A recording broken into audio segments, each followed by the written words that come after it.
This is Shane Bettenhausen, the Director of New Business Development at Ignition Entertainment, and I'm here to present Samurai Shodown Edge of Destiny for the Xbox 360. This game's coming out holiday 2009, and it's the 15th anniversary of this legendary Neo Geo fighting franchise.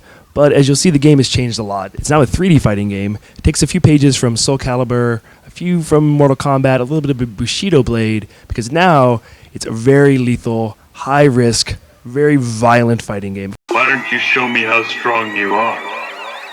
So Samurai Shodown Edge of Destiny does carry on the storyline in the previous games, except this one is set further in the future. It's set in 1791 after the Western influence have started to invade Japan. So you get a lot of new characters from other lands. There's a Viking, there's a Spanish pirate, there's a British knight, there's a Amazonian princess, there's kind of a giant black guy with an afro. It's a little bit of a fanciful take on the Samurai Shodown universe, but all the returning characters like Haomaru, Nakaruru, your favorite guys, they're all back too. But the gameplay has completely been changed. It's fully 3D. The way you execute moves is different, and the whole game has a different feel.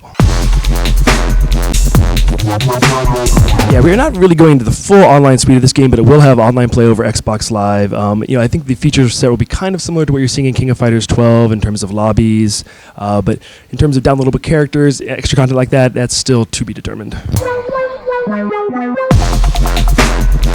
This game is completely a weapons-based fighter. Every character does have at least one weapon they can fight with, but there are a few projectiles, a few surprises. There might be a character who has a gun, so it keeps you on your toes. Anything's possible.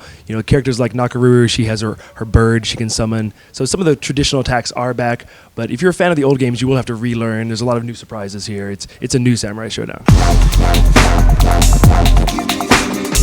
Well, so every character has a stage, and since most of the old characters are from Japan, they're in different prefectures in Japan, but all these new guys, you do fight in their home country. So you'll actually go to like a Wild West U.S. setting. You'll go to like a Viking ship. But there's some pretty wild settings, a lot of stages, a lot of cool 3D areas.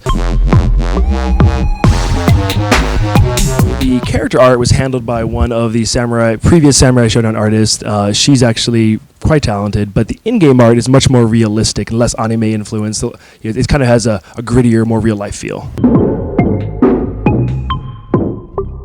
My favorite thing about Samurai Shodown Edge of Destiny is kind of surprising because it is the gory and grisly finishing moves. At the end of a match, depending on how you finish your opponent, you can decapitate them, chop off their arms, chop off their legs, slice them in half vertically, slice them in half horizontally, or just gore them through the center. And it is definitely mature rated, but I'm not embarrassed to say that I take a sick pleasure in watching a character get sliced in half, but it's pretty fun.